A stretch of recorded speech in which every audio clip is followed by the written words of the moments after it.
Today, this historic event is commemorated by the Blood Compact Shrine in Tagbilaran City. There's no good way. I'm chasing fire when I'm running after you. You got that something that I never wanna lose. Yeah, it's like dancing when the song's already over. Moving without getting any closer. A place where the past lives on and remind us of the enduring spirit of cooperation and peace.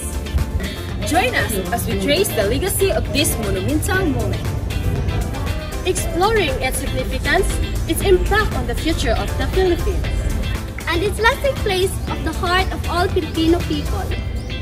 Join us as we gather information about the history of Blood Compact Shrine. Blood Compact between Sikatuna and Legazpi. In the middle of March 1565, Captain General Miguel Lopez de Legazpi's fleet anchored along this shore. Shortly thereafter, Legazpi, manifesting trust and confidence in the islanders, entered into a blood compact with Datu Sikatuna. For the purpose of ensuring friendly relations between the Spaniards and the natives, a few drops of blood drawn from a small incision in the arm of each of the two chiefs were placed in separate cups containing wine. And in the presence of the followers of both, each chief drank the potion containing the blood of the other. Thus, during this period of colonization, a bond was sealed in accordance with native practice, the first treaty of friendships and alliance between Spaniards and Filipinos. Hi Kuya, isa din sa mga about the history of Blood Compact and Shrine. May mga pilis sa mga title ka na pwede ka na interview about ano si name sa nimo Kuya? Jordan Marapaw. Pila edad mo Kuya? 50 plus. 50 plus. If okay na kaya pwede mo ito pila nakakatuig yung Blood Compact? Ako dire sa Blood Compact sa Bohol, mga almost 20 years ka pina. 20 years. Pwede mo i-share yung sa inyo ng bakit ng Blood Compact yung mga ibabaw mo? Kaya na si Juan man na si ganang Pilipino, si Dato Ra Sikatuna, dala ka ng Spaniard, si Miguel de Legazpi. Usap pa sila na prinsip na si Spaniard na si Miguel de Legazpi. Pag kamatay ni Magellan sa Cebu na maglapu-lapu, mula na ipuloy na general na si Miguel de Legazpi.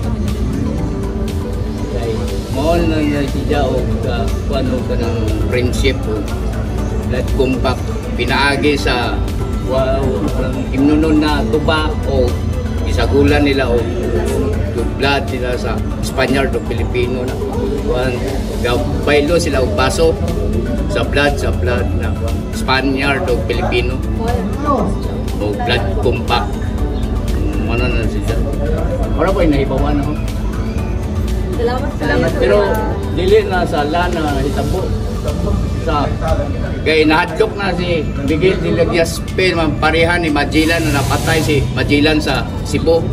Mo na gikuan niya og kanang prinsip dito na sa galyon na hitabo. Dili sa land sa barko. Na ang sumpay na istorya mo to simbahan sa layon. Ang 15th century, 15 mga mo to ikuan na mga agreement ang simbahan. May sumpay na church sa Paglayo na 15th century mong yapon to. May sumpay na kuha nila mga agreement ba sa Blood Compact nila na mag-amigo ang Spaniard o Pilipino. Mura kung wak pa mag-amigo siguro ang Pilipino kasi Muslim karon kay Dato Sikatuna Muslim naman na Dato. Dita mag-Kristiyano kay ang Kristiyano kay kato mang Spaniard, Spanish. Ya, Dato Sikatuna murag kuan nila murag general mga presidente. Muslim daron kung wa pa magpasakop sa Espanyol. Kay Dato Sikatuna Dato ano kauban naman na sa mga sultan. Sultan na mga pansa Mindanao mga Muslim. Mga